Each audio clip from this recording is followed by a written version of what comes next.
lá no próprio uma professora que Vitor, daqui a pouco eu saí, e de cara ela subiu o campeonato. Quantos anos? E ela chegou a vender. Vamos, gente, começou.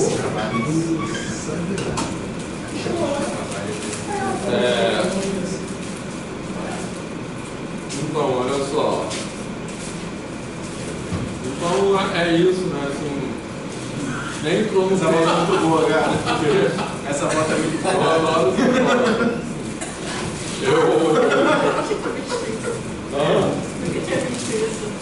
Eu vi na internet assim, desobediência, né? Eu acho muito legal. Tem uma também no cachorro, assim, cachorro proibido na praia, né? Aí vai o cachorro deitado assim, vai da toca. Pois é. É meio isso, assim, então, porque a ideia é tensionar e alargar essas delimitações epistemológicas do que é matemática, história e humanidade, né? Então, é o clube da humanidade, então é tensionar essas visões do que é a humanidade para essa desobediência, né? Esse clube da humanidade é o homem como medida das coisas, então alargar essas, tensionar e alargar, tá? Esse alargar tem um sentido específico também que eu quero falar. Tem uma imagem também que eu gosto, que é um cartaz que é escrito assim, acho que é proibido dançar agarradinho, uma coisa assim. É proibido dançar agarradinho, mas se quiser pode. É um pouco isso.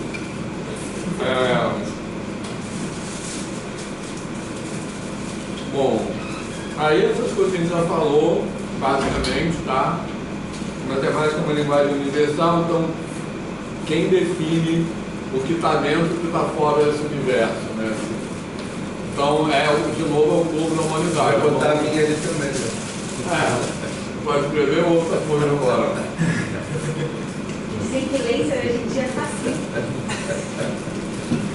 Eles são assim, ó. Nunca mais virou. Eu sou canhoto, nunca mais assim, eu escrevo. Aquelas pessoas que estão com o nome da namorada, né? Mas a matemática está em tudo, que basicamente, né, essa ideia colonial, matemática é uma linguagem universal, mas a referência desse universo é branca e eurocêntrica, né? Você podia completar aí, mas eu só eu. Olha que dá. Eu levo. Olha que dá. Aí resolve, né? Então, de novo, é o clube da humanidade, né? Assim, a matemática é universal, mas a questão é que o universo é esse, né? Quem é colocado fora desse universo.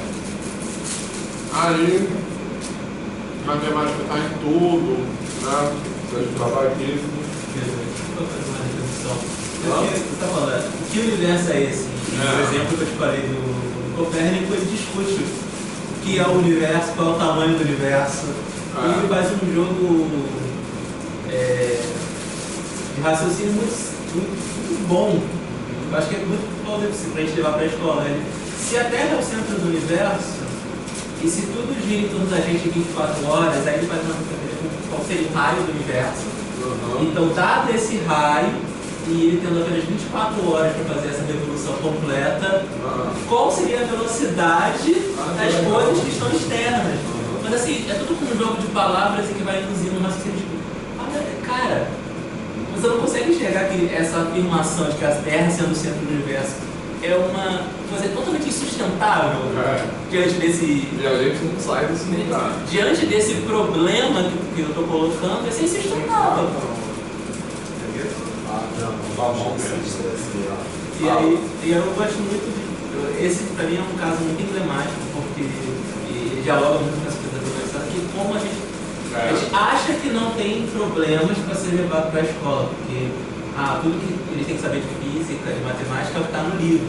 Mas tem alguns eventos na história da física, talvez na matemática, e é um conhecimento descontextualizado historicamente, que tem no livro, exatamente. E levando isso para a escola tem um efeito muito amplo que a gente não consegue com esses conteúdos caretas do livro.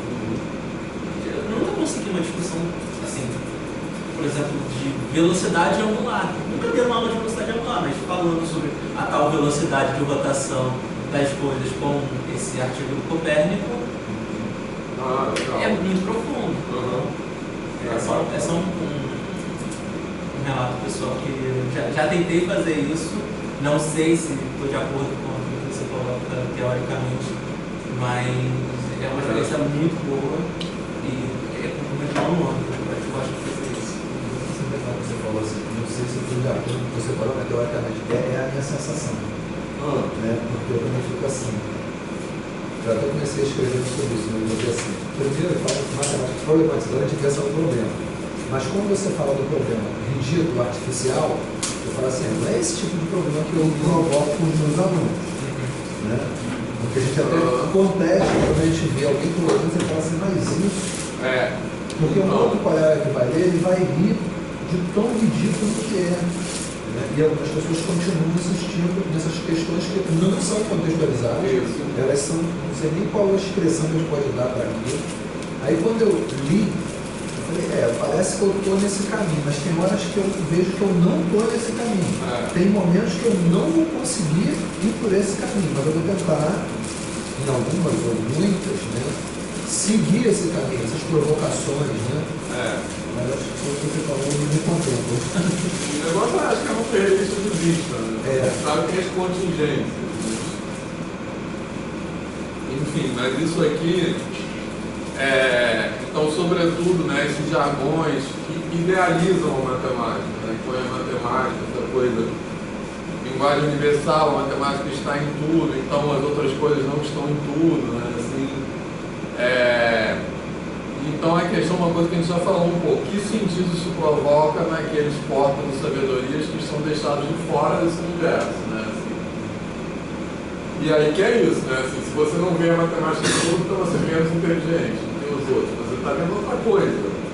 E aí é essa fala aqui que eu acho genial, né, que é do aluno lá, que é aquele que eu falei que eu me identifico, do Diego. Estudar matérias de exatas para mim é estressante, pois nelas se alcança conhecimento através da repetição. Não é como história, não deveria ser assim. Não é como história e filosofia que eu entendo o que leio melhor através do debate. Sinceramente, não sei de onde as pessoas tiraram que usamos a matemática em tudo, né? A matemática está em tudo, né? Eu acho que é muito legal porque ele fala de coração. De coração, isso. Cara, isso é muito... Exatamente, de coração. Se eu não estou querendo ofender... Se fosse uma escola da comunidade, ele falaria. Eu uso a matemática mesmo só para contar trocos. Não fico olhando uma placa na rua tentando achar a área de um polígono regular. Eu não vou olhar para um prédio, uma rampa e pensar qual será o centro cozinhando para a gente no ângulo e tal. Eu simplesmente continuarei andando e ignorarei a rampa. Eu o bolo daqui, exatamente como esse garoto pensa. Eu vou comer o bolo, eu vou fazer o bolo. Foda-se. Vou subir a rampa lá, isso não é hipotenusa. Enfim. Aí, entrando agora mais diretamente nesse texto, né, porque eu falei até agora, ou são coisas que antecedem ou são coisas que eu ainda tenho que escrever. Né? Mas eu acho que isso dá-se mais sentido a esse texto. Aí a gente vai falar lá dessa questão da ordem da estrutura e da ordem de invenção. E a ordem, a gente tem essa, aí de novo é aquela confusão epistemológica, a gente tem essa visão da matemática como uma ciência da lógica, da exatidão e da certeza, mas essa visão descreve a ordem da estrutura, mas dificilmente descreve as ordens de invenção, né, na matemática. Beleza? Isso aí é um trecho do texto. E aí também a gente já falou sobre isso, né? Esse roteiro legitimado que vem de uma ideia de que o ensino de matemática deve imitar a estrutura, né? A forma que a gente fala em matemática, ela relata, ela reproduz a estrutura. E aí tem uma coisa, né, assim, que vem as definições, teoremas e exemplos. Então, isso aí passa uma ideia de que matemática é isso. Então, matemática se reduz à estrutura. E primeiro, né, então essa ideia de que as definições vêm primeiro, né, assim. Então isso passa primeiro uma ideia de que as definições criam as ideias, e as ideias precedem, né? Um exemplo que é muito evidente disso, eu acho, são os axiomas de Peano, né? Então, que formalizam o conceito de número natural. Mas já se trabalha com número natural há milênios, né? Os axiomas de Peano são de 1800, sei lá, 89, né? 880, acho que é 1889. Aí beleza, aí começou a existir número natural, entendeu? Então, a construção formal, ela tenta capturar uma ideia, né? Assim, mas ela não inventa a ideia. Então, isso, 89, isso se estuda assim, exatamente. Então se estuda de acordo com esse roteiro. Então se estuda matemática com esse pressuposto, que a forma de abordar matemática tem que replicar a estrutura. E isso cria essa visão de que a ideia, e essa visão, rapidinho, que a definição inventa as ideias, ela ainda se junta com uma coisa que eu vou falar daqui a pouco, que é a questão do mito da genialidade, que ela se junta com uma narrativa histórica que é centrada no indivíduo, né? Que é aquela história, fulano acordou um dia e inventou uma coisa, né? Então a definição de função, parece que Bourbaki, a função é isso, né? Então tem toda uma dinâmica, tem as demandas internas e externas, o que função é isso, né? Na verdade, o conceito de função, como a gente entende hoje como objeto, ele só foi mesmo necessário por causa das equações diferenciais. Porque a função, aí não pode mais ser só um processo, assim, porque aí ela é a solução de alguma coisa, então ela tem que ser uma coisa. Mas isso tudo são necessários, poderia seguir por outro caminho, né? Assim. Enfim, André. Não, eu ia comentar que eu até coloquei lá no... Assim, quando eu vi isso no Abraham a primeira vez, eu falei, porra, finalmente uma teoria que eu acho que conversa com a minha prática, assim. Mas assim, é curioso, porque assim, conversava em algumas matérias que eu ensinava, não em todas. Então, por exemplo, eu vou falar, sei lá, de razão e proporção, você vai falar de fração, eu fazia uma construção diferente de quando, por exemplo, eu dava aula de equação de segundo grau, função de segundo grau, por exemplo. Então, assim, parece que tem uns conteúdos na escola básica que você meio que automaticamente vai pela definição. E tem uns outros que não, você consegue construir. Função é muito pela definição. Muito pela definição. E você sair desse lugar é difícil, porque, por exemplo, aí beleza, eu começava a função normalmente dando um problema que em algum momento vai ser resolvido usando a ideia de função. Beleza, mas e depois do problema? Exatamente.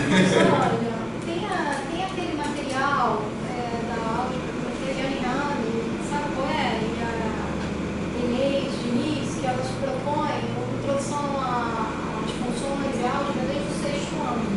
E elas trabalham com sequências e padrões. E aí tem um caso que elas relatam lá, porque daí elas levam aquilo para a sala de aula e tem lá a resposta dos alunos, em que o aluno naturalmente, quando ela começa a ter generalização, não, mas qual é? O aluno começa a botar a posição, escrever posição, como se fosse 2 vezes a posição. Aí tem uma hora que ele muda para 2P, para abreviar. Então ele constrói ali, ele começa a construir essa questão da função a partir da observação de padrões e de atividades nesse sentido, que é bem interessante. Não, então, mas aí eu comecei a pensar nisso justamente quando eu tive acesso a isso, assim. Eu falei assim, cara, é possível fazer qualquer conteúdo que eu vou ensinar dessa forma diferente, assim. Só que às vezes você precisa ou da criatividade ou ter acesso a alguns materiais diferentes, né?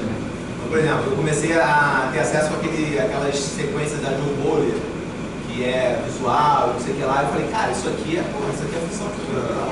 Pô, isso aqui é função quadrática, isso aqui, pô, é 1 sobre x.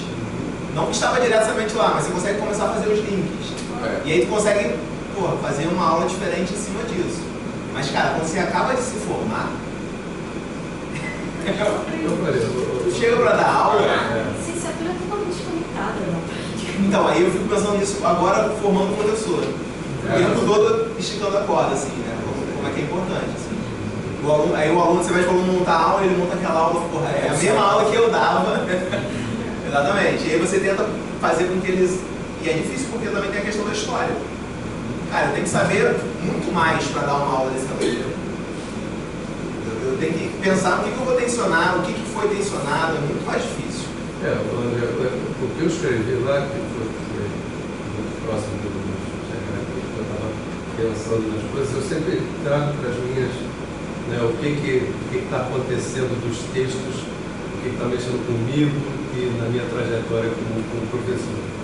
E eu falo das minhas inquietudes sempre, desde que eu comecei a dar aula, as inquietudes que eu tinha em como fazer os meus alunos se sentirem à vontade. Porque o meu problema maior não era eu explicar, a gente fica bem, não. Como fazer com que eles se sentissem à vontade para que eles pudessem questionar também, porque isso é muito... Porque as perguntas, elas são riquíssimas ao longo dessa minha trajetória. Meu Deus do céu, cara, o que eu tenho depois... até me arrepio, estou ficando velho, a gente vai ficando velho, a gente vai ficando um cara mais emocional, emotivo. Mas é verdade, cara, olha que não tem problema não. Mas assim, como os questionamentos fazem, cara, da aula muito mais interessante as perguntas. Isso é total o espírito disso aqui. Porque eu percebo nos alunos, eu trabalho no ensino superior, né, assim, mas que eles já chegam com uma coisa assim, que eles ficam se filtrando. Eu não vou perguntar isso porque pode estar errado. Aí eu tento muito isso, não tem problema. Vão me achar burro, mas vão me achar burro. E na cara tu vê que eles estão querendo alguma coisa ali não entendeu, né? Tu vê pela cara, assim. Pensando no microfone. Fala, cara, não, nada não. Quem tira isso do aluno são os licenciados. Não é só a escola. Tipo, uma turma de sexto ano. Gente, ô tio, mas é aquilo. Cara, a turma de sexto ano pergunta tanto que a gente tem que começar a fazer fila. Não, peraí, você.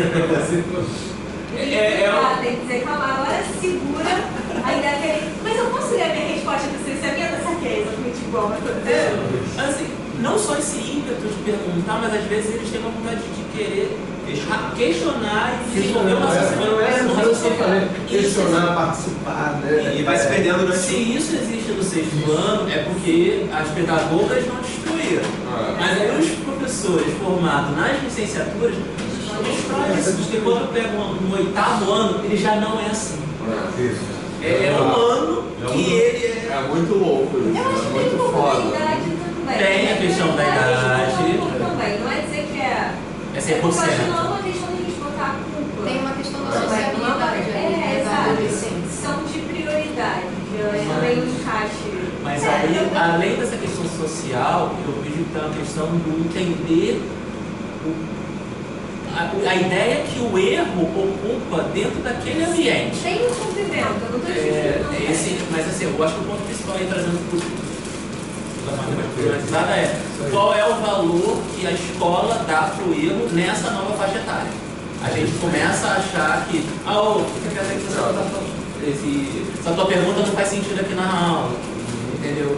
Eu não, óbvio que eu não acho que a gente faça isso, mas eu já vi relatos de professores que têm esse comportamento que inibe o erro do aluno. O aluno não tem mais o direito de errar. Exatamente. Na escola de ensino. Nem professor. Eu gosto muito dessa questão do caso do aluno, né? É que ele fica nessa. Você está permitindo que ele permite, mas o outro não permite.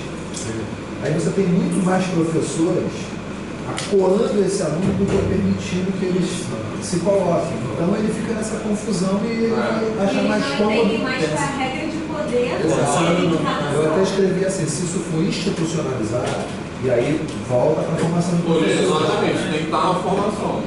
Por isso que não é culpabilizar, é como é a formação. Essa parte do texto aqui, o erro, parte daqueles que estão em lugar de discente e em lugar de docente, não é um desvio no caminho em direção ao conhecimento, e sim uma abertura de caminhos. O não entendimento não é falta de conhecimento do sujeito, e sim possibilidade de produção de outros entendimentos. Isso aqui é show de bola, é a perfeição, porque você você querer que o aluno que participe seja aquele aluno tem sempre as respostas corretas, que vão acertar tudo, que não sei o quê, sabe? É muito perpetuado por uma montanha de professores. E inibe também o outro. Você tem que pensar, não, mas eu ia perguntar, professor, mas é uma pergunta besta. Eu falei assim, ó, pergunta não tem adjetivo. Pergunta é pergunta, dúvida é dúvida. Pode perguntar. E quantas coisas maravilhosas surgiram de perguntas, cara, assim. Então, eu dei aula desde a segunda série primária, né, na escola. Era da minha mãe, ela botava alguém para assinar, então eu peguei, fiquei assim, ela durante 6, 7 anos. Caraca, era muito legal. Então, a visão de que o aluno que fala tudo certo sabe mais do que o outro é falsa, completamente. Ele reproduz. Ele pode estar pensando menos do que o outro, que está colocando uma dúvida, mas isso aí, se fosse assim. Mas assim, uma coisa que me tem inquietado muito, na verdade, então, uma coisa que já me preocupava desde mesmo quando eu estava na universidade, eu pensava assim, cara, a universidade é muito ruim, né? Estraga essas aulas. A universidade é muito legal, estraga essas aulas. O que salva é a baderna, meu. É muito boa a universidade. Mas enfim, o que eu fui pensando é que é uma faixa etária, né? Vocês estão falando, quando chega no 7º ano, cara, a pessoa está se descobrindo como deixando de ser criança, deixando de estar ali para atender, para te obedecer, para tudo. E ela quer ser dona da história dela, entende? Aí você chega com aquele currículo e diz, eu vou ensinar isso aqui, e ela está pensando, cara, aquele menino que está ali atrás, cara, será que ele já sabe que eu existo? Não sei. São 300 coisas que a gente está lá achando. E a nossa postura, eu acho que, assim, a gente precisa pensar muito que tem um momento que a gente precisa escutar os alunos, escutar, assim, em termos de todas as decisões, sabe? Inclusive a questão do currículo e levar uma visão problematizada do próprio currículo, porque você também pode dizer assim, beleza, eu vou escutar, eles querem falar sobre fazer brigadeiro, que agora ficou na moda, então a gente vai falar de brigadeiro e eu vou deixar, você não pode fazer isso. Mas você pode talvez problematizar. Por que a gente tem que estudar essa porcaria aqui, né? E envolvê-los também para eles entenderem que, não sei, para tentar construir algum meio de caminho aí, que não, tudo bem, tem coisas que vocês vão precisar, são vocês mesmos vão se ferrar depois, então a gente vai, droga, assim, que tem. Mas tem muita coisa legal também que dá para fazer, vamos também tentar ter tempo. Eu não sei, eu fico pensando numa questão de problematizar o próprio currículo junto aos alunos. Porque tem coisas da matemática, o Vitor já falou hoje, que são da própria matemática, necessidades da própria matemática, que surgiram ferramentas, que surgiram definições para atenderem a essas perguntas internas. Então, mas a gente só entende isso e a gente constrói essa visão universal e única da matemática. Ainda sobre essa ordem aí, né, que dá a ideia não só de que as definições inventam as ideias, mas também uma outra coisa que historicamente, em geral, os teoremas precedem as definições. Então muitas vezes parece que assim, que alguém genial inventou função contínua, é isso. Agora que eu vislumbrei isso, o teorema do valor intermediário vai valer, né? Em geral é o contrário, você quer que o teorema valha. Por quê? Porque esse teorema vai servir para fazer coisas e você vai buscar qual é a definição que faz aquele teorema ser válido. Né? Assim, então, as definições são muitas vezes buscas por condições que garantem a validade de determinados resultados. Em EDP isso é muito claro. Quando eu estudei EDP, que você tem aqueles espaços de Hilbert, você tem uma norma, aí você, qual é a norma que garante que uma topologia, que vai ter a topologia tal, que não sei o que vai ser compacta, é muito evidente isso. Mas tudo é um pouco assim, então continuidade. Isso demorou, e porque aquilo servia a determinado caminho que a pesquisa estava tomando, que poderia ser outro, porque a pesquisa também é determinada por demandas externas e tal, então poderia ser outra coisa, seria tudo. Então essa ideia de universalidade da matéria, então isso aqui é isso, né? Parece que as definições foram uma iluminação e milagrosamente elas levaram aos teoremas, entendeu? Não, mas são naturais, as definições são naturais. Isso. Você coloca lá do postulado e a tentativa de prová-lo, o que surgiram as geometrias euclidianas. E algumas delas, por exemplo, dissertação universitária de um amigo do Prof. Matos, ele foi controlador de voo. E como controlador de voo... Ele usava a geometria elíptica. Exatamente. Ele não usa a geometria euclidiana, como não tem. A menor distância de 2 pontos não é uma linha reta, como um avião que sai de voo, quando ele está voando nas trajetórias. Entendeu? Então, e a dissertação é bem legal. E assim, a gente não estuda a geometria não euclidiana, né? A geometria euclidiana é como se fosse uma verdade absoluta. Nem na faculdade. Já tem esse formato que sem estudar. Isso. Não sei Então, como, não. Eu acho que não sei como. a geometria euclidiana a gente coloca como um exemplo, né, do valor do problema, né, que na verdade essa pergunta não foi respondida em si, não, ela criou outra coisa, né? Isso aí. Sobre o postulado das palavras vale ou não. Não vale ou não, ele vale em algum lugar, vale. Enfim, aí essa coisa aqui da matemática, então, essa concepção de matemática não problematizada tem as respostas que a gente identifica como teoremas como categoria central. Então, qual é a ideia aqui? Isso corresponde à ordem da estrutura. Então, a matemática é a estrutura. E essas respostas dos teoremas, eles existem a priori, né? Essa que é, por isso que a chave que a gente formulou para entender essa contraposição é o lugar da categoria problema. Então, na matemática não problematizada, a gente escolhe isso. No problema, ele é uma falta de conhecimento. Ele é aquilo que a resposta está lá, podemos pensar numa forma platônica, no mundo das ideias, a resposta pré-existe. E o que, então, não se produz matemática. A matemática existe. O Pato Donald abriu aquelas portinhas no final. Isso. As portas estão lá, está tudo guardadinho. Você vai acessar as coisas. Então isso é importante, porque o que evolui, digamos assim, é o entendimento sobre as respostas que estão lá. Então o que evolui é o entendimento. Então, conforme as pessoas vão evoluindo assim, elas vão ascendendo as respostas. Então o problema, isso se dá por meio de uma deficiência em geral intelectual, as pessoas vão ficando mais inteligentes, estão chegando, então o problema é uma deficiência cognitiva nessa perspectiva não problematizada. Beleza? Fez sentido isso? Deficiências provisórias em relação ao conhecimento atribuídas à incapacidade. Então a gente não vê a verdade matemática porque a gente tem alguma incapacidade. E conforme essas incapacidades vão sendo superadas, a gente vai chegando à matemática. Então, o problema é o que falta, né? Então, o problema é uma falta de conhecimento, beleza? Nessa perspectiva. E aí, é isso, uma forma linear universal, etc, etc.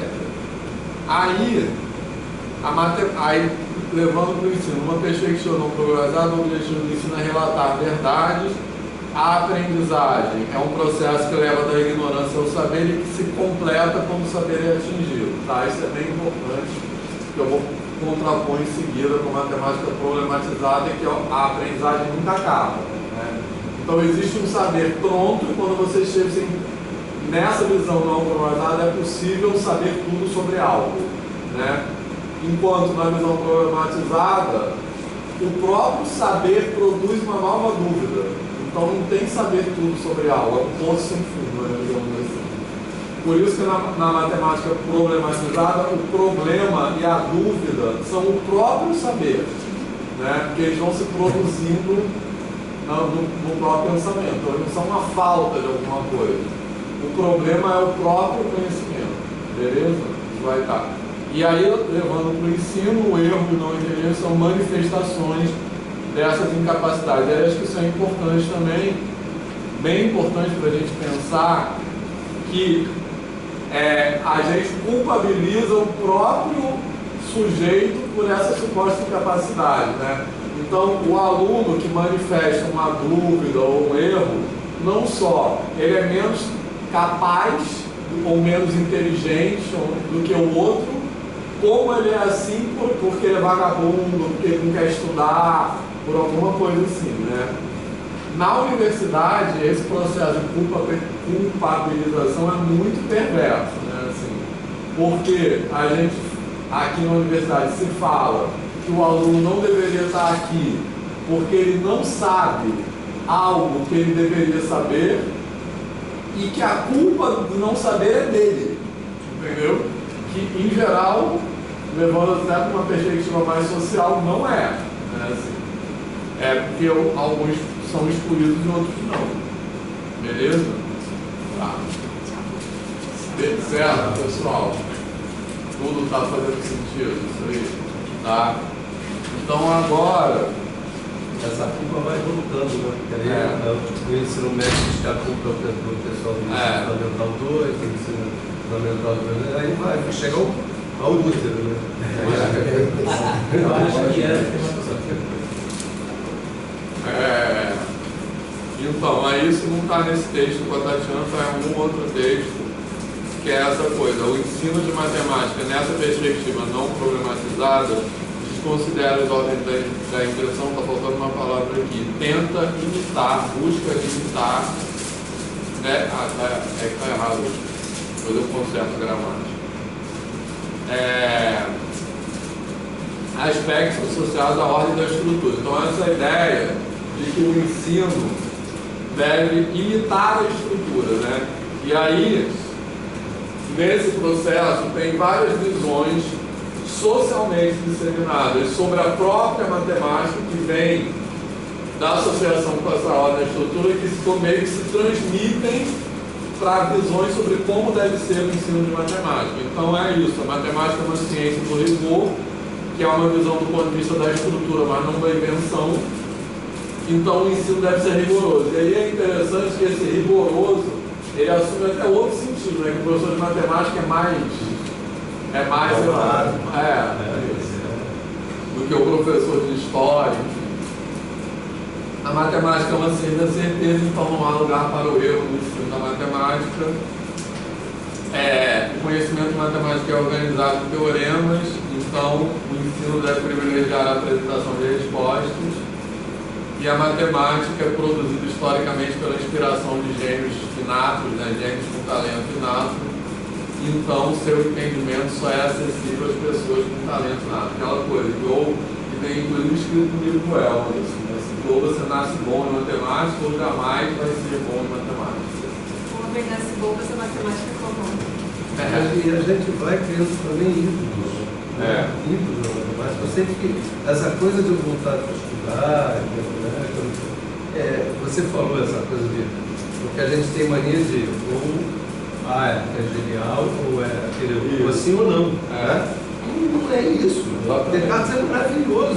Tem um monte de coisa. Tudo é e não é. Exatamente, mas tem um monte de coisas que a gente tem que questionar também. Não interessa, ele é o Descartes. E eu fui tendo que construir isso ao longo do tempo. Inclusive professores.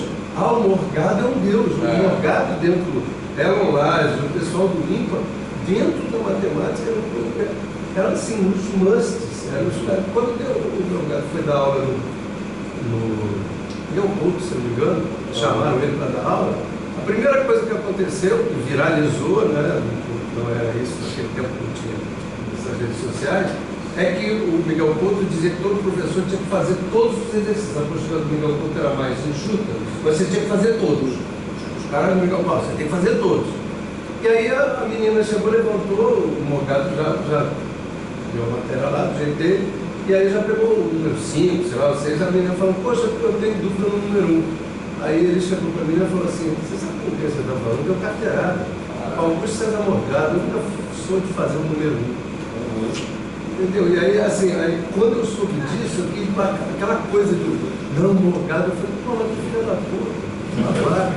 Esse cara não é professor, esse cara não é.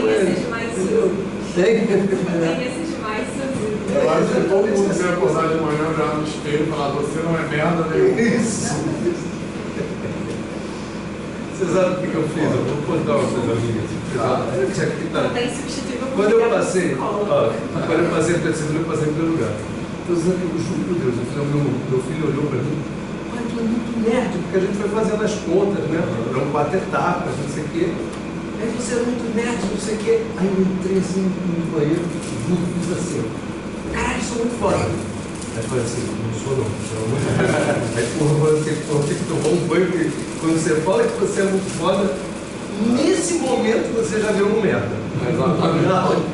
É a hora de ver. Não pode acreditar. Não pode ser Isso isso. eu assim, eu também tive essa percepção, mas foi quando eu fiz o Profimate, porque uma das aulas já na combinatória era um vídeo que eu já tinha falecido, eu fazia em 2006, né? E eu fiz em 2011, era um vídeo dele. Então, assim, naquela aula dele que foi gravada ali, que estava sendo reproduzido gravado, tinha assim uma carga de pedância, eu fiquei assim. Desconstruiu essa imagem que você tinha, e o pior, né? Tudo que foi dito ali, eu fiquei assim, sabe, se você ficar com aquele mal-estar, por mais que tivesse relevância a questão da análise combinatória, a forma como ele conduziu e tratando as pessoas que estavam naquela, eu falei assim, gente, Esse é o. essa aula que vocês estão colocando como referência aqui, tanta gente boa aqui, né? E geralmente os caras, né, que davam aula melhores pra gente, quem era? Eram monitores, né, mas eram estudantes ali, entre eles o Ledo, era um dos caras. Então assim, a gente vai querer curtir, né? E quando a gente, todo mundo professor queria estudar, podia estudar quando? Sábado e domingo. Então eles iam lá, Eu mesmo essas não tenho pessoas, nada a gente ia lá, todo mundo junto, O cara que tem uma visão do medo é um cara também totalmente contra isso, né? Fora disso. Tem um anúncio, só uma propaganda, só uma dose de humor, assim, já segue um pouco disso, que essa ideia de você sabe com quem a gente está falando. Eu vi, acho que fora do Brasil, essa foi uma propaganda que ganhou um prêmio, assim, que é assim, está uma sala de aula bem tradicional nas escolas. Aí fora, né, dos Estados Unidos, na Inglaterra, tem umas escolas muito elitistas, que tem uma arquitetura, inclusive, meio bem clássica, né, assim. E aí uma escola dessa, uma sala de aula enorme, você já viu isso? Mas todo mundo já viu, não? Aí uma sala de aula enorme, assim, com tipo, mais de 100 alunos, não sei o quê. E aí estão fazendo uma prova. Aí o professor, aí acaba o tempo da prova. Aí o professor manda entregar, não sei o quê, e um garoto não entrega a prova e continua fazendo aí no tempo. E aí o professor também tem uma pilha de provas, assim, né? Dos alunos que entregam uma pilha enorme. Aí ele manda, você tem que entregar, e o garoto vai entregar. Aí o professor, você vai tirar 0, você passou o tempo, não sei o quê. Aí o garoto fala, o senhor sabe com quem está falando? Aí o professor fala, não. Aí ele abre a pilha e joga.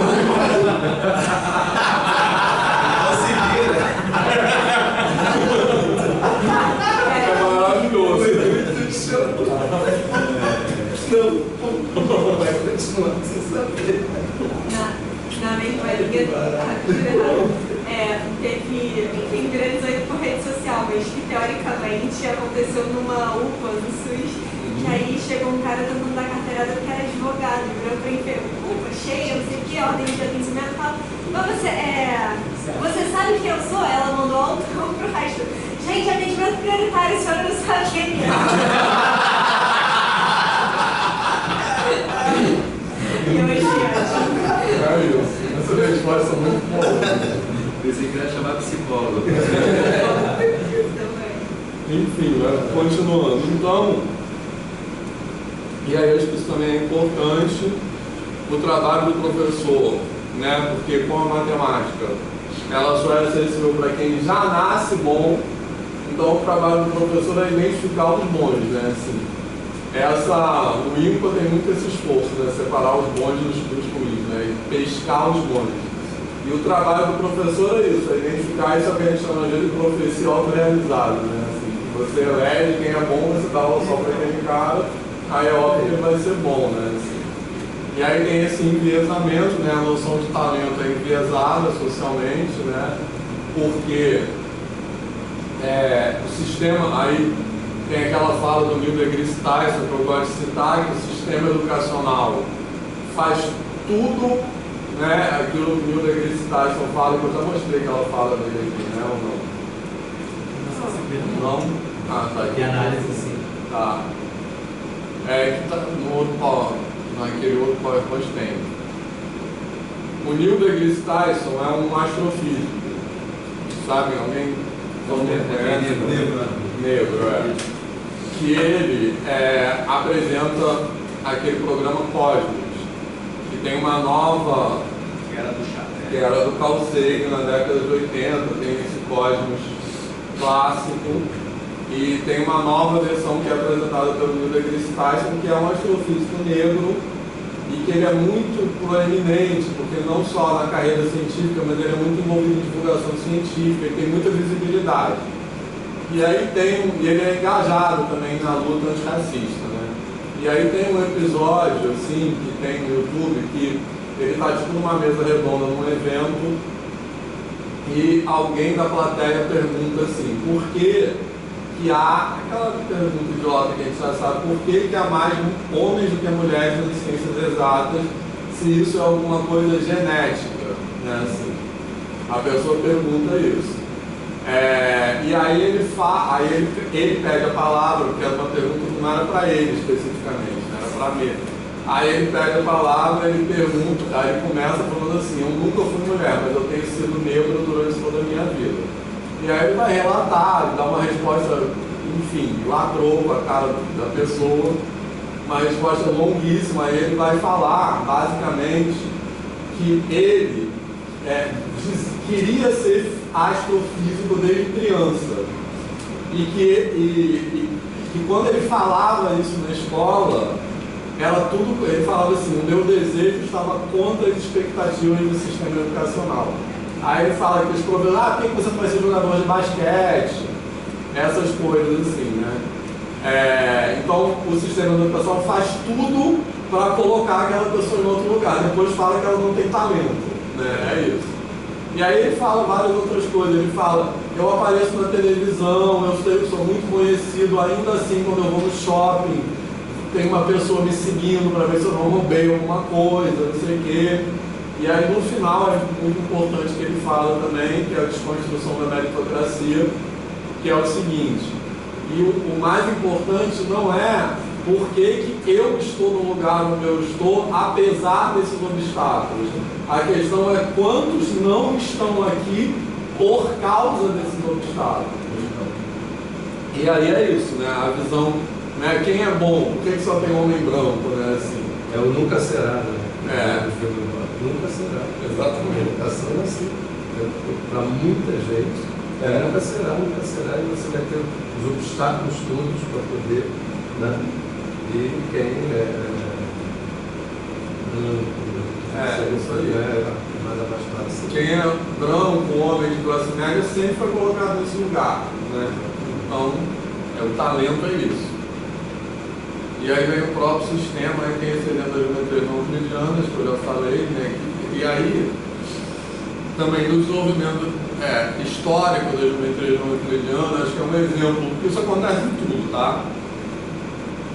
Mas eu acho que é um exemplo muito evidente, porque no desenvolvimento histórico das geometrias não euclidianas, o que aconteceu foi o seguinte, houve várias tentativas de provar o postulado das paralelas como um teorema.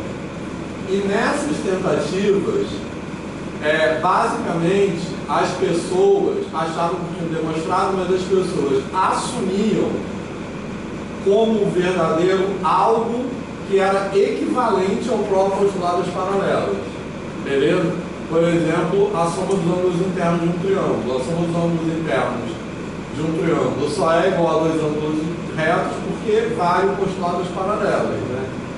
Então, esses encadeamentos lógicos errados que foram dando os insights que delimitaram as geometrias não euclidianas. Começaram a ter as perguntas, né? Exatamente. Então, esse não você tem. Isso. E aí você começou a perceber que nas geometrias hiperbólicas a soma dos ângulos internos de um triângulo é menor que dois ângulos retos. E nas geometrias elípticas é maior, que é a Terra, né? Na superfície da Terra você pode ter um triângulo com 3 ângulos retos. É só pegar uma laranja, partir assim. E é engraçado que se desconstrói rapidinho. Desconstrói também a ideia na filosofia, né? Quando você fala de um círculo, você não consegue desenhar um círculo, mas todo mundo enxerga um círculo. E aí a geometria euclidiana ela desfaz isso, né? Porque o círculo, dependendo de qual geometria você está pegando, tem um formato diferente. Exatamente. Isso aí. E foi a partir desses erros que essas relações começaram a ser percebidas. Então você começou a perceber que, na verdade, a soma dos ângulos internos de um triângulo não é uma coisa universal. É uma coisa que depende de outra coisa. Então, foram esses erros que possibilitaram a percepção dessas relações. Assim, isso é em tudo. Então, o erro é isso, né? Assim, se ninguém tivesse falado isso, provavelmente, talvez, não tivesse seguido por aí a história da matemática. Enfim. E aí, finalmente, a matemática problematizada, como eu falei, os problemas são o único a priori da matemática como categoria central, porque com isso a gente quer dizer que os problemas têm um estatuto epistemológico independente das soluções. O que quer dizer isso? Na matemática não problematizada, o problema está sempre vinculado a uma solução. Então, ele existe como uma espécie de par, assim, né? Então, o problema está pendurado numa solução. Aqui não existe uma correspondência entre problemas, entre perguntas e respostas. Beleza? Não tem, cada pergunta tem uma única resposta e cada resposta vem de uma pergunta. Né? Não existe a bijeção. Então, isso que quer dizer que os problemas têm um estatuto epistemológico independente, quer dizer que eles têm um valor em si. Com isso, a gente não quer dizer que a resposta também não tem um valor, mas a gente quer dizer que o valor do problema não está no fato dele conduzir a resposta. E aí eu quero dar uns exemplos disso. Então, tem um estatuto epistemológico independente das soluções nesse sentido. Os problemas não são falta de conhecimento, os problemas são o próprio conhecimento. Porque você fazer uma pergunta é saber, né? É isso que a gente quer dizer. Então, isso aí já falei, independente de conduzirem ou não a uma resposta. E aí, antes de passar para o próximo slide, quero dar um exemplo disso, que é o exemplo que eu sempre dou também, que não é o único exemplo, mas é um exemplo que eu acho que torna isso muito evidente. Que é a pergunta. O que eu quero dizer? Os problemas têm um valor em si, tá? Então, um exemplo que eu acho que é evidente disso existem mais infinitos maiores do que os infinitos são equivalentes, né? Então, na matemática contemporânea, existe uma resposta formulada para isso, que é a teoria dos números transfinitos de campo, que responde que existem infinitos maiores do que outros. Mas isso o fato de haver essa resposta é irrelevante para aquilo que essa pergunta pode provocar. Tem sentido isso, né? Então isso ganha concretude para mim quando a gente chega numa turma de ensino médio, nas experiências que eu já tive, invariavelmente, quando você joga essa pergunta, todo mundo se engaja. Todo mundo começa a falar coisas que, entre aspas, certas ou erradas, mas não importa se essas coisas estão certas ou erradas. Então, aquela pergunta tem um valor em si. Né? Não importa se o aluno vai chegar à conclusão. Ela questiona e ela faz pensar. Exatamente. Isso aí. Faz pensar. Exatamente. Outro exemplo que eu acho bacana de dar é do paradoxo de Zenon. Né? Daquela uma prova daqui que foi anulada. É uma prova daqui que foi anulada porque era o Fernando Henrique Cardoso, ele ser maravilhoso, o ministro o reitor que tinha sido escolhido, acho que da lista tríplice, acho que era o terceiro, e aí houve o pessoal invadiu as salas de prova, não sei o que. Eu estava na banca do vestibular. Olha, e teve um paradoxo de dizer não caiu na prova que foi anulada. Isso eu que contei. Então, o paradoxo de Zenon é um exemplo dessa independência de perguntas e respostas, porque basicamente a questão é o seguinte: lá na filosofia da antiguidade grega, né, assim, a questão todo mundo conhece, é o paradoxo de Zenon. Se eu vou andar daqui até aquela parede, em algum momento eu vou chegar à metade, faltará outra metade. Então, basicamente, o movimento, um movimento pode ser decomposto em infinitos movimentos, né? A conclusão que ele chega é que o movimento é uma ilusão, né? Na matemática contemporânea, a resposta para isso é a soma de uma PG, né? Então a resposta para isso é uma soma com uma quantidade infinita de parcelas pode ter sim um resultado finito. Só que para que essa resposta seja possível, eu preciso de dar outro sentido à soma, que é a soma como convergência, né? No sentido de convergência de uma sequência. Beleza? Então, essa soma infinita é igual a um resultado finito naquele sentido, não no sentido absoluto. Então, o que esse exemplo eu acho que é bacana?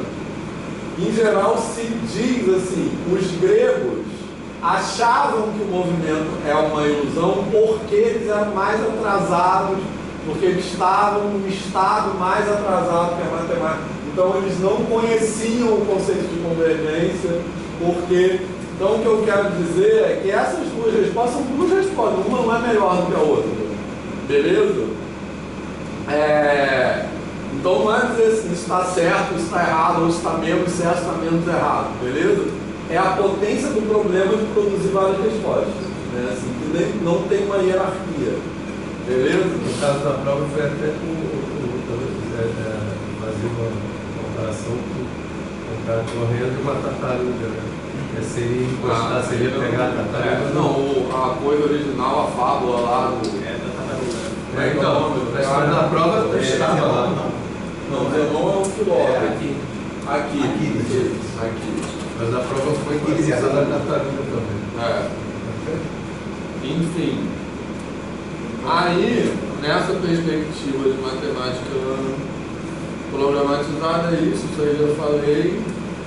E aí algumas coisas importantes também, que é isso que o Ronaldo falou também, do discente e o docente, as ordenando.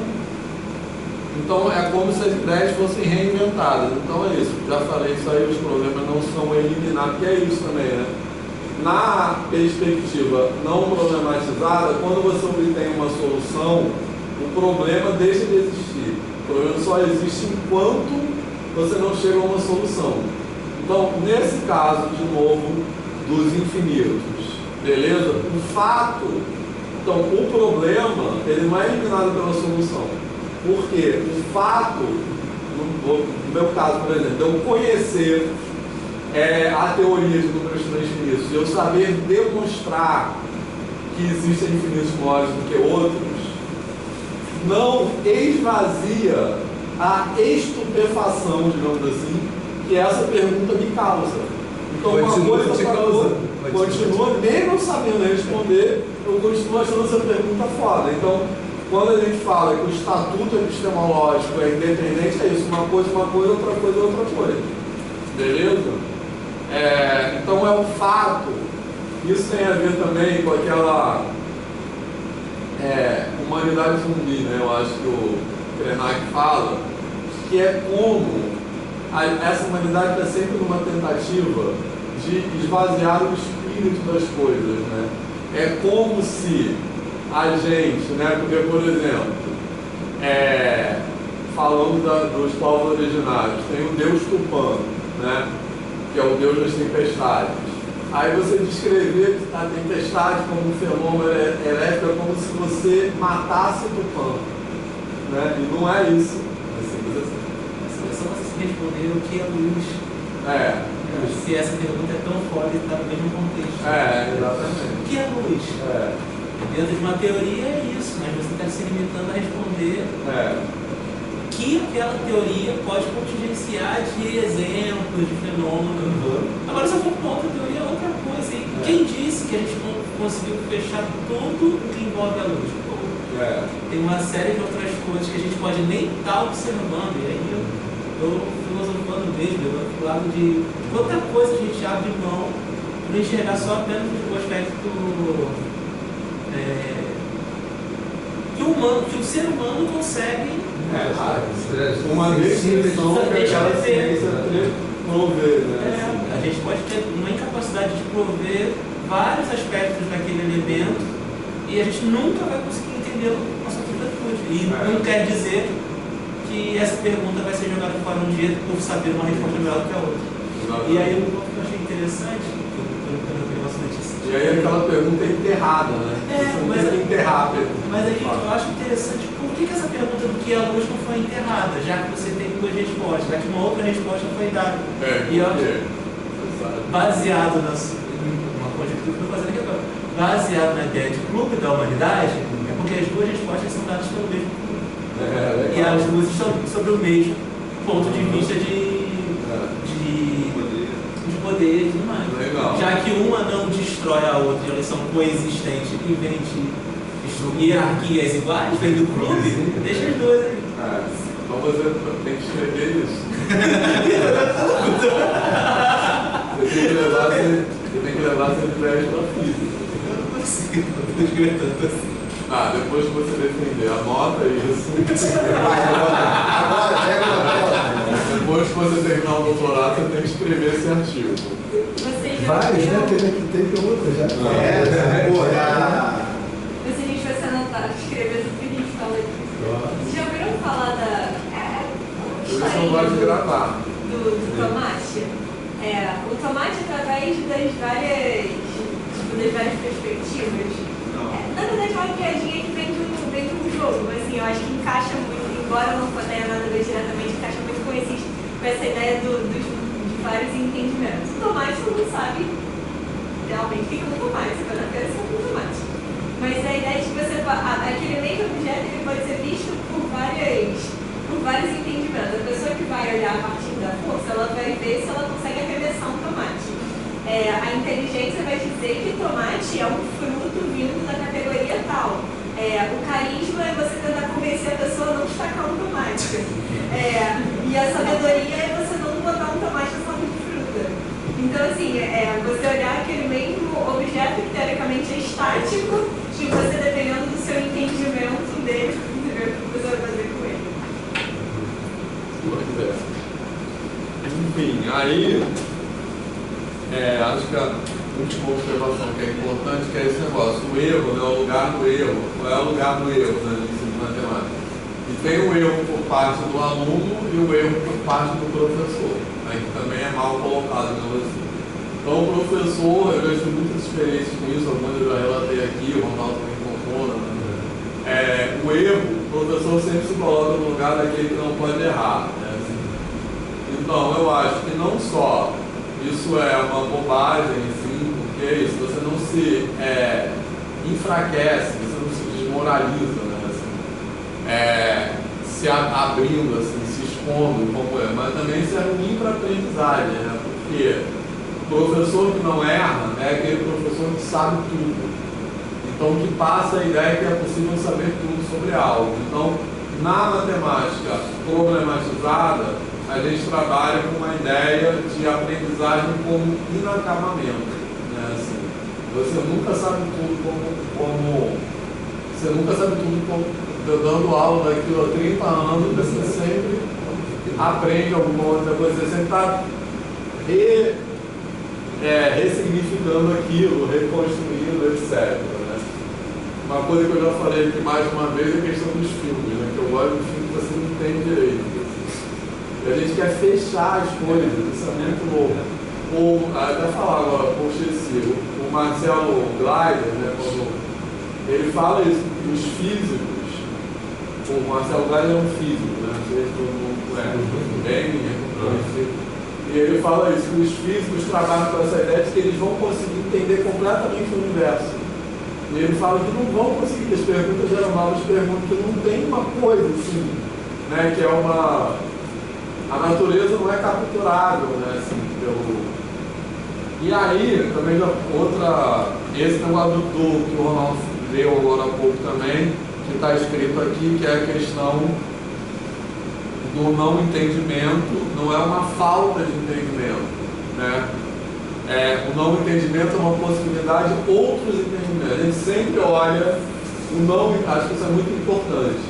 A gente sempre olha o não entendimento como aquela pessoa não consegue reproduzir o que eu falei. ou a forma de eu pensar nas coisas. Mas quando eu digo não entendimento, uma possibilidade de abertura de outros entendimentos, é que a pessoa pode entender outra coisa, que eu nunca pensei, entendeu? E aí eu fico pensando muito, isso também é uma coisa que eu quero escrever, que aí vai ser um artigo que eu vou escrever com o Roger. Até melhorou, né, Roger? Escrevi uma página aqui. Então esse eu vou precisar de ajuda de um físico, que é o seguinte, que é um exemplo. Mas aí eu vou te responder uma coisa um pouco complicada. Mas eu vou falar o que é. Não, mas é o ponto-chave.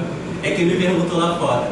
Você gosta de ser definido como físico ou como professor de física? Eu falo, eu não sou físico, porque se os físicos acham que eu não sei física o suficiente, então eu vou me colocar num local onde eu tenho meu poder de fala. Eu sou professor de física. Pois é, mas não pode, como professor de física. Você sabe física certamente mais que eu. Não, tudo bem, mas é porque eu não consigo me aceitar como físico. Não, mas eu isso também é uma coisa que. Mas eu também não me conjugo matemática, só quando é necessário por algum motivo político. Eu me coloco como professor. Mas desculpa a opção, porque isso é uma coisa que eu tenho muito firme dentro de mim.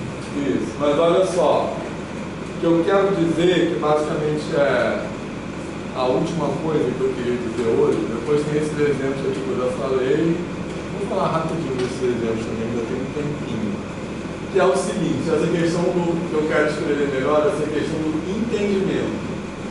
Qual é o sentido de entendimento no contexto de sala de aula de educação?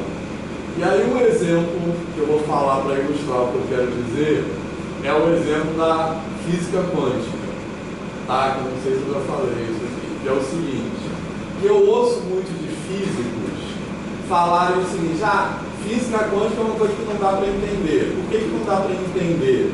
Porque, por exemplo, o princípio básico da física quântica é o seguinte, uma partícula pode estar em dois lugares ao mesmo tempo, mas quando você olha para ela está num lugar só. Tá? Basicamente é isso. Aí, mas não dá para entender. Mas como não dá para entender? Para mim é super fácil de entender, é isso. Então, não entender é que esse comportamento vamos dizer, da natureza, da física quântica e tal, não corresponde aos sentidos humanos, né? Aos sentidos mesmo. Exatamente. Não motivo. Tem a ver com o que você falou logo no início, a ideia que a gente tem na sociedade moderna de ter sempre dualismos. Isso. Ou você sabe ou você não sabe. Se você sabe tudo. E se você não. E na física quântica você nunca tem como saber tudo acerca de uma coisa. Você sempre sabe. É o aceitar que o conhecimento pode ser parcial. E beleza. Esse valor de luz aí tem insetos cuja visão tem outras cores. Outros espectros completamente. Outras percepções. Outros sentidos. Tem animais que sentem campo magnético. Enfim. Mas aí, com esse exemplo da física quântica, eu fico pensando que muitas vezes na educação e até nas ciências mesmo, na pesquisa científica, se opera uma ideia de entender que é subordinar a natureza à percepção humana. A natureza não precisa estar subordinada à percepção. Então, se aquilo não corresponde à ótica humana, não quer dizer que aquilo não seja assim, digamos, né? Então, eu acho que várias coisas, eu fico pensando em exemplos da vida, eu preciso de ajuda de uma pessoa que saiba mais isso que eu. Eu esqueci de ter exemplos da biologia. Que vontade que os biólogos têm de subordinar tudo a termos, a classificar.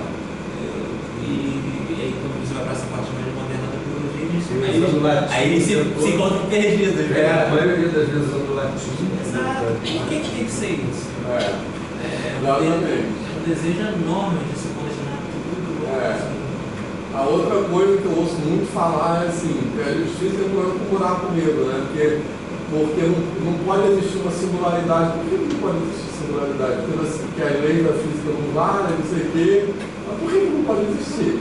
Não Não pode existir uma singularidade, porque uma singularidade é aquilo, é uma coisa que rompe a nossa compreensão, a nossa visão das coisas. Né?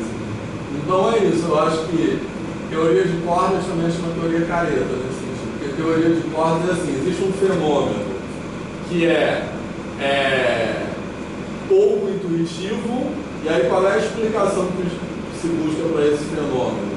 Na verdade, ele é assim porque ele é um corte quadridimensional de uma coisa que está acontecendo num número maior de dimensões. Então tem uma corda vibrando numa dimensão maior lá, que é 10, 11, sei lá, dimensões, e quando essa corda intercepta o nosso espaço quadridimensional, ela provoca essa visão de que uma coisa está pulando de um lugar para outro. Né? Mas na verdade é porque, como se tivesse a teoria de cordas é isso, como se tivesse um papel e tem uma coisa vibrando aqui e você só vê a interseção daquela coisa com o papel.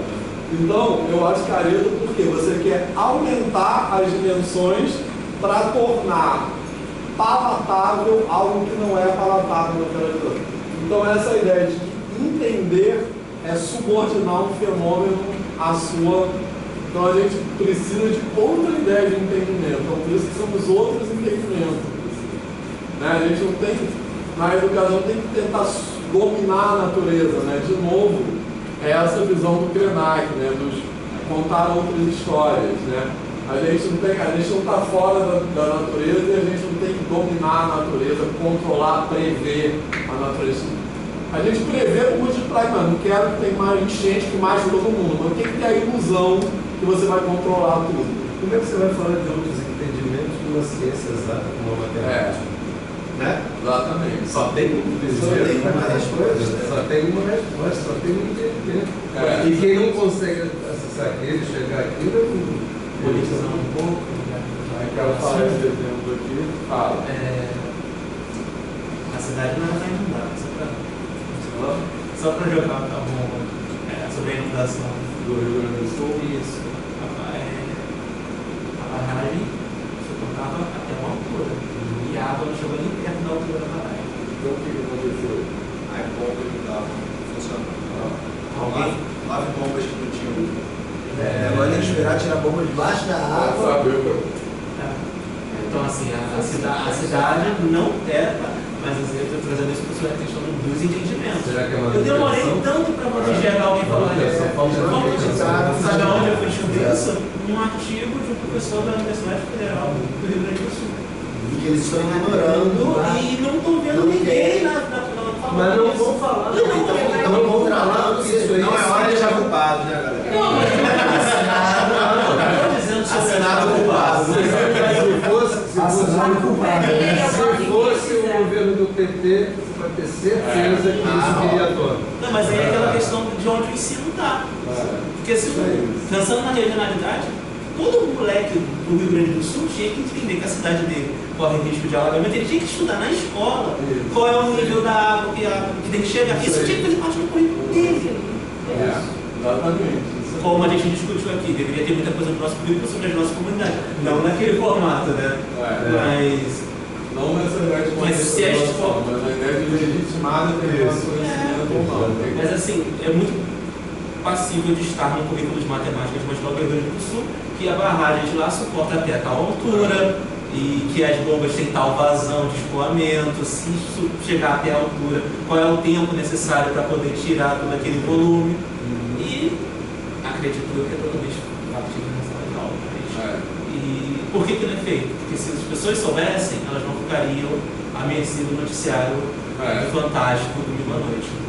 Dizendo que droga, choveu a beça. Quadruplicou após as eleições.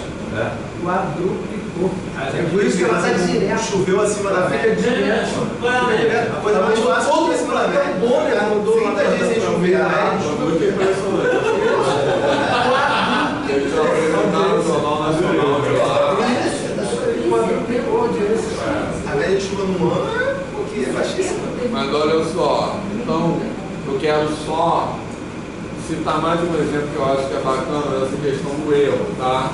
Como a gente já falou, o aluno que expressa uma dúvida, uma pergunta, ele pode estar pensando mais do que o outro. Tá? Então, um exemplo que eu acho que é bacana disso também é esse aí, porque os números racionais são números, porque os números negativos são números, porque os números reais são números. Então, a gente lida na escola com alunos, por exemplo, que têm dificuldade de entender porque uma fração como 2 terços, ele entende como 2 e 3. Beleza, é claro que a gente quer que aquele aluno entenda 2 terços como um número. Só que no momento da aprendizagem, o aluno que faz essa pergunta, ele tem toda a razão de fazer essa pergunta. Porque o fato, por que confunde assim, também outra nessa mesma vibe, que confunde o aluno que pensa assim, como tem uma representação decimal infinita, então o número é infinito. Beleza? Então, a gente interpreta essa dúvida como aquele aluno é burro. O aluno que faz isso tem que estar coberto de razão. Porque por que o número que tem uma representação decimal infinita é um número finito? Por causa da noção de convergência. Entendeu? Então, o aluno que está questionando isso tem mais razão do que o aluno que está aceitando. Entendeu? Eu duvido que ele pensou nisso. Exatamente. Entendeu? Então, um aluno que fala, por que o número real é um número, né? Assim. Então, é isso. O aluno que faz essa pergunta, ele tem toda essa pergunta, ele tem que ser legitimada. Não tem que ser assim, o aluno porque ele é burro. Assim. E o que nos ajuda... que tem mais irracionais na sua aula. Estou com quase 30 anos de magistério. Fez muito conjunto irracional menorzinho. Então, Deus do verbo. Eu acho que o que nos ajuda a pensar, a dar razão a esse aluno, é a história da matemática, né? Porque a gente naturaliza muito o conceito de número, né? O conceito de número não é natural. O que se entende, então, nos momentos da história, a aceitação dos números negativos como número foi toda uma questão filosófica. Então, o aluno que não entende, que não aceita, vamos dizer assim, a priori, o número negativo como número, a história da matemática nos ajuda a entender que ele tem toda a razão de fazer essa pergunta. Repara, não é que eu não quero que ele entenda que uma fração é um número. A questão é como você legitima ou não essa dúvida quando ela é expressa, beleza? Ficou claro isso? Então, eu acho que isso é uma mudança de perspectiva importante em como a gente conduz uma aula de matemática. Fez sentido? Bom, e aí tem vários exemplos que eu vou botar essa moral da história aqui para concluir. Aí, elevado ao infinito, blá blá blá, esse exemplo aí, que é 2 elevado a pi, né, que é uma questão foda. Isso aqui também, por que esse número existe, né, assim? Quem garante que existe raiz quinta de 7, né, assim? Que a questão é assim, por que você sabe que raiz cúbica de raiz cúbica de 8 é 2? Porque você faz a conta, 2 vezes 2 vezes 2 é 2. Agora, quem garante que existe raiz cúbica de 7? Quem garante que existe um número real, que não é nem racional, ou seja, você não pode nem ter algoritmo para fazer a conta com ele, que multiplicado por ele vai dar exatamente 7, não 6,99. Quem garante? Então, o aluno que duvida disso tem toda a razão de duvidar, entendeu? Questionamento é mais inteligente, vamos dizer assim. Mas ele racionaliza isso aí muito bem. Exatamente. Isso aí. Enfim, e aí, esse laboratório do cálculo, tem que escrever também um artigo sobre isso.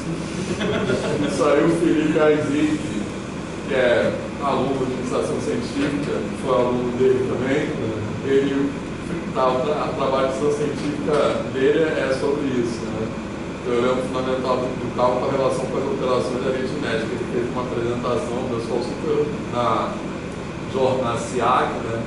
Ele ficou todo bobo, assim. Os professores. Ele é gente boa. O cara tudo bem. Não, e ele levou isso além, né? Porque ele levou.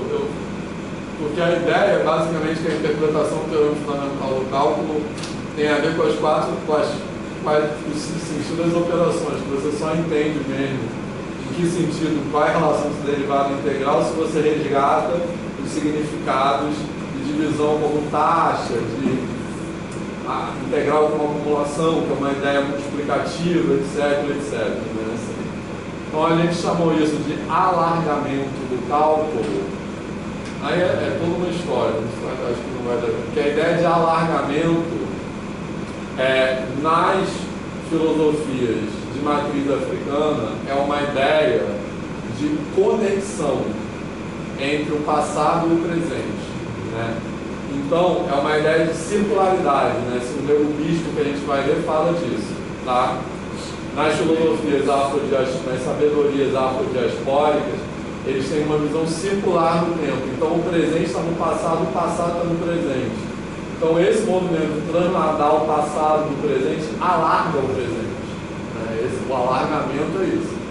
E a gente, branco, ocidental, a gente trabalha com uma coisa que desconecta o presente do passado. Então, a ancestralidade no pensamento ocidental, ela está no passado, né? Assim, né? E nessas filosofias a ancestralidade está no presente. Então, quando você fala assim, uma mulher negra, né, que ela é aquela mulher africana que foi escravizada, que foi violentada, essa ancestralidade está lá, né, assim.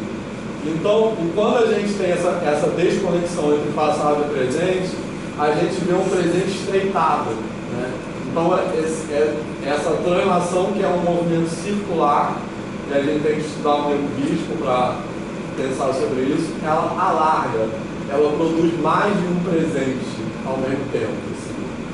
Então, esse movimento, a gente fez uma analogia com isso, né, entre a matemática que é dita elementar, né, assim, no sentido de ser mais superficial, que é a matemática do Fundamental 1 e o cálculo. Né? Então, é trazer, para dar sentido ao cálculo, é trazer aquela matemática do ensino fundamental, desfazendo a visão que desconecta as duas coisas e coloca uma como matemática avançada e outra como uma matemática simples, né, assim. Então, é trazer aquela matemática para dentro do cálculo. Né? Esse é um movimento que a gente chama de alargamento do cálculo. O Krenak fala isso também, fluxo ancestral. Sim. Diz que a gente tem que retomar essa ancestralidade para resgatar essa relação com a natureza. É isso. E que a ancestralidade ela não está em outro lugar, ela está a gente que desconecta. A gente que desconecta. Em relação a isso, tem a ver com a questão da gente chamar de básico, né? Achar que é simples. Exatamente. E ela é básica porque de fato ela é a base. Então eu preciso dela para isso aí, porque.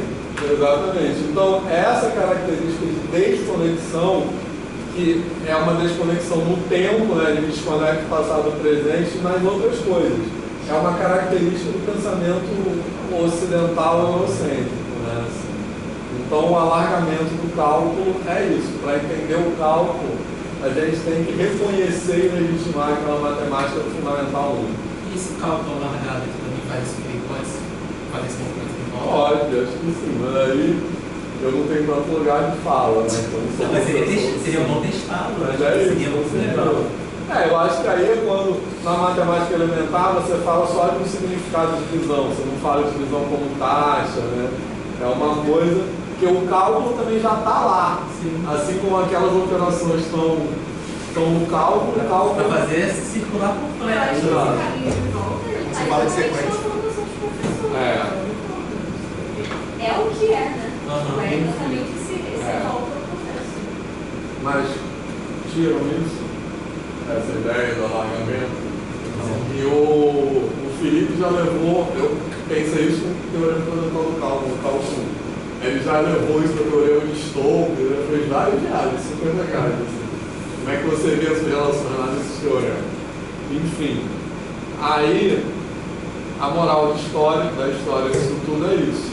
Quando se segue o ensino de matemática orientado pela obsessão, pela apresentação de respostas, a gente abre mão de vivenciar a potência das perguntas, né? A gente tem ensino de matemática, a gente quer falar isso é isso, e a gente perde muita coisa com isso, né? Acho que isso resume a aula de hoje. E aí tem essas duas citações que eu gosto de trazer, que tem a ver com isso. Uma do Krenak, que fala: não existe alguém que pense, né, com a liberdade daquilo. Então, ele está criticando dentro desse mundo da humanidade é essa ideia de cientista. O cientista é o que pensa dentro da caixinha, né? E o Marcelo Gleiber também, nessa coisa que eu já falei, a criação imperfeita, né? Que é o nome do livro dele, que ele fala isso. A gente busca a beleza na perfeição, a gente quer que as coisas se encaixem sempre, né? E as coisas não precisam se encaixar, né? Assim. Então é isso. Pronto. Acabei. Quem quer falar? Mais alguma coisa? Beleza? Show. A gente quer essa notícia agora. Agora tem que escrever. Hoje foram o quê? 7, né? 7. Ou o Rogers. O do Roger sozinho, mais uns 3 do Vitor. O Vitor com o Felipe. Esse com o Felipe já está escrevendo. Estão 2 panelas. Eu nunca escrevi. Não escreva. Não, tem que escrever até pra cá, né? Para finalizar. Por sinal, não Tem que ter algumas orientações sobre isso. Olha só, pessoal, só um aviso. A Pequena África é sábado, tá? Não é quinta, não. É no outro sábado. Tá? É sábado.